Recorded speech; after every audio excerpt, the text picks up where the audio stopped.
नमस्कार, VCN news के हिंदी समाचारों में आपका स्वागत है। चुनावी समर के पहले शहर का सियासी पारा चढ़ने लगा है। इस सियासी पारे के बीच कई ऐसी संगठनाएं हैं जो अपनी अपनी मांगों को लेकर उग्र होती हुई नजर आ रही है। अमरावती जिला के जिलाधीश कार्यालय पर रोज न जाने कितने ही लोग अपनी अपनी मांगे लेकर पहुंचते हैं और कलेक्टर द्वारा मुख्यमंत्री व संबंधित विभाग के आला अधिकारियों को अपनी मांगों से अवगत कराते हैं।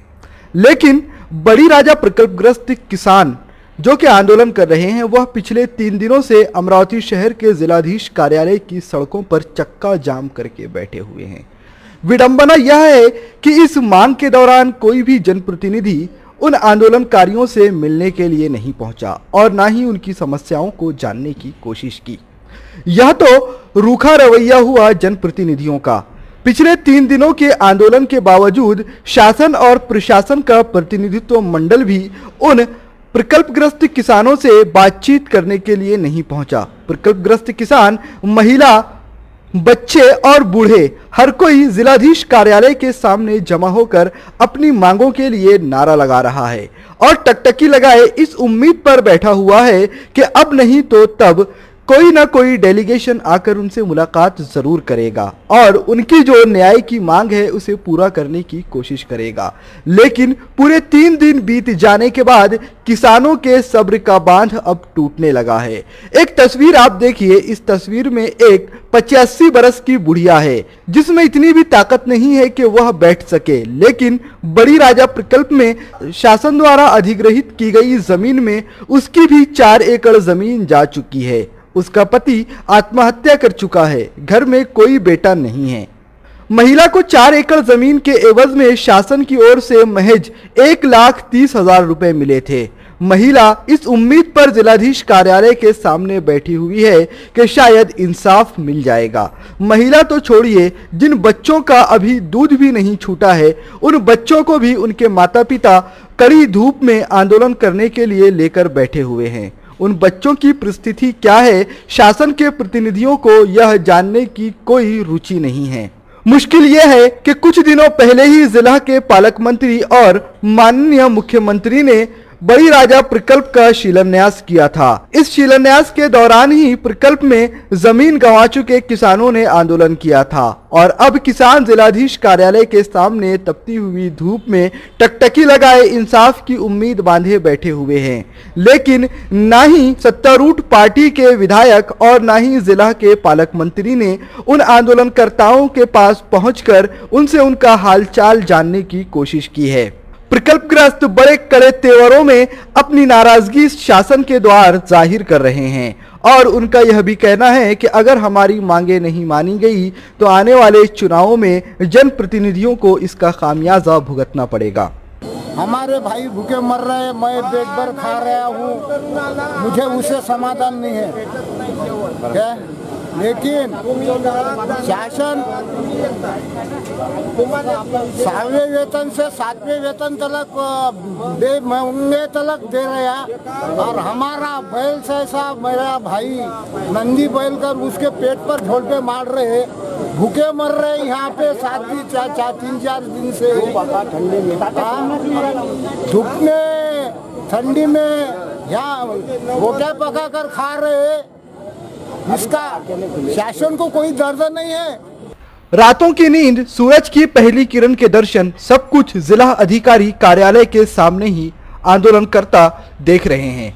लेकिन इन सब के इतर इन आंदोलनकर्ताओं का खाना भी यहीं बन रहा है। महिलाएं खाना बना रही है और आंदोलनकर्ता बड़े जोशो खरोश के साथ इस उम्मीद पर डटे हुए हैं कि आज नहीं तो कल प्रशासन की आंख जरूर खुलेगी।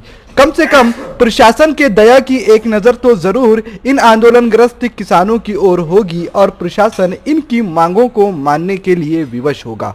सबको आगे भी बढ़ना है और सबको साथ भी रहना है, क्योंकि अभी सबका साथ सबका विकास कठिन है, क्योंकि हमारा विकास हुआ नहीं, इसलिए हम इसको भकास ही बोलेंगे। हमको तो भकास करके रखा है। हम लोग परसों से गए 3 दिनों से यहाँ पर बैठे हैं। हमारी जो मांगे थी महत्वपूर्ण मांगे थी।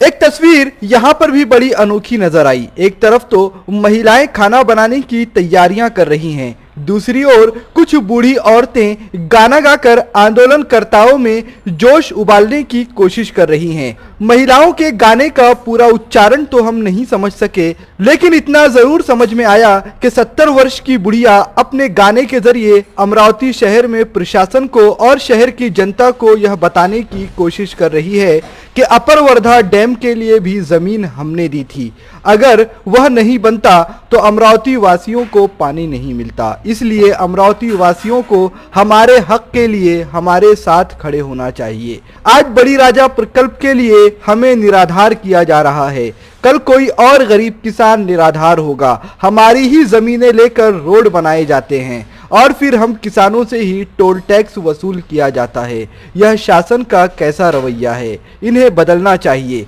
प्रकल्पग्रस्त किसानों को इंसाफ देना चाहिए और प्रत्येक प्रकल्पग्रस्त कुटुंब के एक सदस्य को अगर नौकरी नहीं दी जा सकती तो उन्हें 20 लाख का मुआवजा देना चाहिए।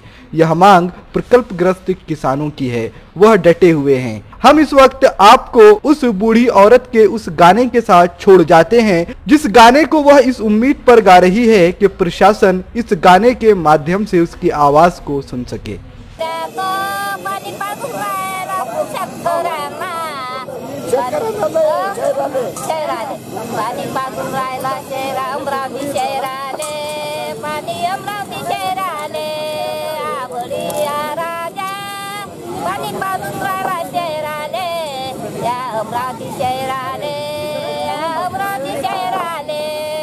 मदत करा आम्हा कास्तकाराले, मदत करा तुम्ही आम्हा कास्तकाराले, मदत करा तुम्ही आम्हा कास्तकाराले। अमरावती जिला अधिकारी कार्यालय पर जमा हुए बड़ी राजा प्रकल्पग्रस्त किसानों के सर पर एक टोपी भी नजर आ रही है, जिस पर लिखा हुआ है मी प्रकल्पग्रस्त, मेरी जमीन बड़ी राजा प्रकल्प के चलते छीन ली गई, लेकिन मुझे उसका उचित मुआवजा तक नहीं मिला। और आंदोलनकर्ता यह भी बोल रहे हैं कि हम इतने दबे कुचले हो चुके हैं, हम इतने निराधार हो चुके हैं कि शासन को इतनी भी जहमत नहीं है कि वो हमसे एक बार बात कर ले। हमारे पास कुछ भी बचा नहीं प्रकल्पग्रस्तों के लिए। आपको अगर इसकी जानकारी नहीं है, ये किसान आत्महत्या, बहुत प्रकल्पग्रस्त किसानों ने आत्महत्या भी की। इसके अंदर में उसकी जमीन गई किसान की, उसके बेटे ने पहले से कर्जा अपने सर पर ज्यादा उगा था खेती के कारण, वो भी आत्महत्या कर लिया। बची हुई खेती थी, दोनों बुढ़ा बुढ़ी थे हमारे माता पिता जी, वो भी उस जमीन पर कुछ ना कुछ हमारा उदर निर्वाह का साधन था, लेकिन उन्होंने भी ये जमीन, शासन ने वो जमीन भी उनसे छीन ली। उनके बाद में कुछ बचा नहीं, जो पैसा था वो भी खाने पीने में चला गया। उसके बाद में उनका कोई सहारा नहीं रहा, उन्होंने आत्महत्या कर ली और बची हमारी एक माता जी, अभी वो पूरी बेसहारा है। ऐसी स्थिति ये शासन और प्रशासन ने हम पर लाई है। ऐसी कई आत्महत्या हुई, अगर इस शासन ने हमारा ध्यान नहीं दिया हम पर, हमारी मांगों पर, तो बहुत सारे लोग आत्महत्या करेंगे। ये शासन को समझना चाहिए। अमरावती जिला अधिकारी कार्यालय से VCN न्यूज के लिए शम्स अंसारी की रिपोर्ट।